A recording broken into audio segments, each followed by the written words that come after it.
Welcome back. This is Captain Amar again from Prarambh Capital. 1992 Harshad Mehta scam एक series थी जिसमें एक डायलॉग था कि रिस्क है तो इश्क है। तो हर कोई ये बात करता है, मैं खुद भी कहता हूँ कि investment is all about the risk management. हर कोई कहता है कि आपको अगर रिटर्न चाहिए तो रिस्क चाहिए। तो क्या कोई ऐसा एसेट क्लास भी है जो कि रिस्क फ्री है, यानी कि जिसमें आप बिना किसी रिस्क के जो है इन्वेस्ट कर सको? आप कह सकते हैं एफडी है। Yes, FD is it really risk free? अगर किसी बैंक में आपका 10 लाख का एफडी है, 50 लाख का, 1 करोड़ का, most of the Indian house hold का इन्वेस्टमेंट एफडी में ही रहता है, तो क्वाइट पॉसिबल कि बड़े अमाउंट के भी एफडी हो और वो बैंक किसी वजह से बैंकरप्ट हो जाता है, तो क्या वो सारा पैसा आपको मिल जाएगा? अगर पैसा मिल जाएगा then you can say is risk free. लेकिन अगर पैसा नहीं मिलता है, बैंक कपूत हो गया और आपका पैसा चला गया, then it's not risk free. उसके बारे में आपको शायद पता हो कि till few years back, I think 3-4 साल पहले तक, आपकी एफडी का इंश्योरेंस 1 लाख तक का था। यानी कि 1 लाख तक की एफडी आपकी इंश्योर्ड थी, वो पैसा मिलता, 1 लाख से ऊपर नहीं मिलता। Few years back, 3-4 years back, आपका ये इंश्योरेंस 5 लाख का हो गया, तो आप 5 लाख तक का एफडी आपका इंश्योर्ड है, पैसा मिलेगा, उसके ऊपर का पैसा इंश्योर्ड नहीं है। तो बैंक अगर बैंकरप्ट हो जाता है, पैसा बंद हो जाता है, पैसा आपका रिटर्न नहीं मिलता, तो सिर्फ 5 लाख के एफडी का पैसा ही आपको मिलेगा। तो एफडी भी पूरी तरह से रिस्क फ्री आप नहीं कह सकते हैं। तो what is risk free basically asset क्या है, इसके ऊपर एक साइंटिस्ट थे, बेसिकली इकोनॉमिस्ट यू कैन से, विलियम शार्पे, जिनको 1990 में एक नोबेल प्राइज भी मिला उसके लिए, जिन्होंने एक उसके साथ एक मार्कोविस थे, हैरी मार्कोविस, जिन्होंने एक मॉडर्न पोर्टफोलियो थ्योरी का एक कंसेप्ट उन्होंने डाला था। और उसी के बाद विलियम शार्पे ने उसको इम्प्रूव किया था, जिसमें उन्होंने ये कहा था कि जब हम किसी भी एसेट क्लास के रिटर्न को कैलकुलेट करते हैं, तो हम उस रिटर्न को एक एब्सोल्यूट वैल्यू में नहीं ले सकते हैं। हमको उस रिटर्न को कंपेयर करना है कि रिस्क फ्री एसेट के कंपैरिजन में। ऐसा एसेट क्लास जिसमें कि हमें बिल्कुल भी रिस्क नहीं है, तो उस एसेट क्लास से ऊपर का रिटर्न जो आपका परफॉर्म होगा वही वर्थ इट होगा। अगर किसी आप रिस्की एसेट जैसे कि स्टॉक्स या म्यूचुअल फंड में अगर आप इन्वेस्ट कर रहे हो, तो वो रिस्क फ्री एसेट यहाँ पे किस एसेट की बात हो रही है?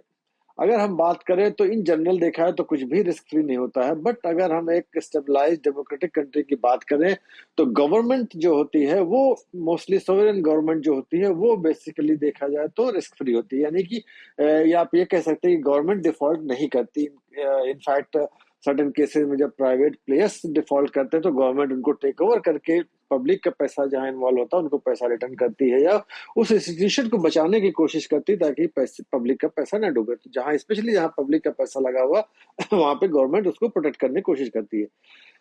तो गवर्नमेंट की कौन सी एसेट है जो कि रिस्क फ्री हो सकती है? गवर्नमेंट की जो बारोइंग होती है, जो गवर्नमेंट जो मार्केट से पैसा उठाती है अपने इंफ्रास्ट्रक्चर या जो भी कंट्री के डेवलपमेंट के लिए, वो डिफरेंट क्लास ऑफ बॉन्ड से उठाती है, सोवरियन बॉन्ड जिसको बोलते हैं, जिसको कि गवर्नमेंट की बैकिंग होती है, यानी गवर्नमेंट की गारंटी होती है कि वो पैसा गवर्नमेंट वापस करेगी। जैसे आपकी करेंसी पे लिखा होता है कि I agree to pay bearer so much of amount of money, similarly वो होते हैं। अब बॉन्ड्स उनके कई टाइप के होते हैं, 2 साल के, 5 साल, 10 साल, 20 साल, 30 साल तक के, 40 साल तक के भी बॉन्ड होते हैं। तो क्या 40 साल का बॉन्ड रिस्क फ्री माना जाएगा? आई थिंक नहीं माना जाएगा, क्योंकि आज वो कंट्री स्टेबल है, सब कुछ है, बट 40 साल एक लंबा समय होता है। उस समय तक शायद कुछ भी ऐसी जियो पोलिटिकल इश्यूज हो सकते हैं जिससे कंट्री स्टेबलाइज ना रहे, और वो शायद उसके बॉन्ड भी उतने सेफ ना रहे। तो ऑब्वियसली वो लॉन्ग टर्म बॉन्ड्स जो है सेफ नहीं माने जाते। बट उसी गवर्नमेंट के एक शॉर्ट टर्म जो है बॉन्ड्स होते हैं, जिसको टी बिल्स कहा जाता है, ट्रेजरी बिल्स कहा जाता है, जिनकी ड्यूरेशन 91 डेज, 182 डेज और 364 डेज की 3 ड्यूरेशन के टी बिल्स इशू होते हैं। वो शॉर्ट टर्म यानी मैक्स टू मैक्स 1 ईयर की उनकी एक्सपायरी होती है। तो ऑब्वियसली जो कंट्री आज के समय में इंडिया है, जैसे आज स्टेबल है, एनी गवर्नमेंट हो, ये डेमोक्रेटिक कंट्री है, कोई भी गवर्नमेंट सेंटर में रहे या स्टेट में रहे, बट कंट्री स्टेबल, तो एक साल में डिफॉल्ट नहीं करने वाले। तो आप ये कह सकते हैं कि किसी भी गवर्नमेंट के जो शॉर्ट टर्म के जो ट्रेजरी बिल्स होते हैं, टी बिल्स होते हैं, शॉर्ट टर्म के उनके बॉन्ड्स होते हैं, they are considered risk free, यानी कि उनमें डिफॉल्ट के चांसेस बियर मिनिमम है। यानी गवर्नमेंट ही खत्म हो जाए, पूरा कंट्री खत्म हो जाए, तभी वो चांस है कि आपको डिफॉल्ट होगा, अदरवाइज वो पैसा आपको पूरा मिलेगा। तो जो रिटर्न आपको टी बिल्स में मिल रहा है शॉर्ट टर्म डेट 1 ईयर, उस रिटर्न को जो है कहा जाता है कि रिस्क फ्री रिटर्न। आप आरबीआई की साइट पे जा करके वहां पे ऐसे डिफरेंट बॉन्ड्स और टी बिल्स के करंट रेट्स, इंटरेस्ट रेट दिए होते हैं जो कि रिफ्लेक्ट करते हैं, वहां से आपको पता चल जाएगा कि वो रेट क्या है। That may be about 6-7% as of now. तो इसका मतलब 6-7% is the risk free rate return इस समय का। अब अगर आप किसी ऐसे एसेट क्लास में इन्वेस्ट करने जा रहे हो जो कि रिस्की है, रिस्की कमोडिटीज हो सकती है, आपका इवन जो है कारपोरेट के जो लोअर ग्रेड के बॉन्ड्स हो सकते हैं, म्यूचुअल फंड हो सकता है, ऐसे बहुत सारे एसेट क्लासेस हैं। तो ऑब्वियसली आपको ये देखने की जरूरत है कि अगर वही पैसा आप सबसे सेफ गवर्नमेंट के टी बिल्स में डाल देते हो जहां पर कि आपको 6-7% का रिटर्न मिल रहा है, तो ऑब्वियसली अगर आप वो पैसा किसी रिस्की एसेट में डाल रहे हो जहां आपका पैसा डूबने के चांसेस या पैसा कम रिटर्न या निगेटिव में जाने के चांसेस है, तो ऑब्वियसली आपको उससे ज्यादा रिटर्न की जरूरत पड़ेगी। Anything over and above you have to compensate for that. यानी 7% अगर आपका टी बिल्स का रिटर्न है तो उससे ऊपर ही आपको रिटर्न चाहिए, तभी वर्थ इट है उसमें इन्वेस्ट करने का। अदरवाइज बेटर कि आप टी बिल्स में इन्वेस्ट करो और सेफली विद गवर्नमेंट गारंटी आप 7% का रिटर्न अपने घर ले जाओ। ठीक है, तो इस पर्टिकुलर जो टी बिल्स का जो रिटर्न होता है उसको हम लोग रिस्क फ्री रिटर्न कहते हैं।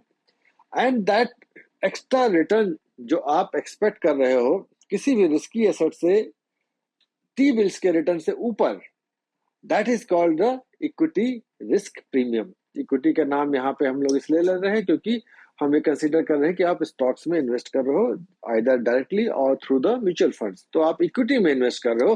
तो equity is a risky asset class. तो इक्विटी में इन्वेस्ट करने के लिए आपको कुछ प्रीमियम चाहिए। आप कहीं रिस्क ले रहे हो तो ऑब्वियसली आपको उसको ज्यादा, उससे आपको रिटर्न चाहिए। तो आपका वो 7% से, यानी टी बिल्स का जो रिटर्न 7%, उससे ऊपर जो आपका रिटर्न होगा that is called equity risk premium.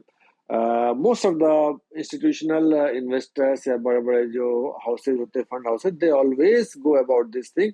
जैसे आप देखते हो कि यूएस में जब फेडरल रिजर्व का रेट्स के जो है यानी उनके फेडरल बॉन्ड्स के जो रेट्स बढ़ाए जाते हैं तो सडनली मार्केट्स डाउन होती है। इसलिए डाउन होती है because that government bonds are consider safer. तो अगर वहां पे किसी को 5-6% का रिटर्न मिल रहा है तो वो इन्वेस्टर, बड़े इन्वेस्टर क्या करते हैं, वो पैसा इक्विटी मार्केट से निकाल करके उस गवर्नमेंट के बॉन्ड्स में डालते हैं ताकि वहां से उनको सेफ्टी के साथ रिटर्न मिले, जो है उनको रिस्क लेने की कोई जरूरत नहीं है।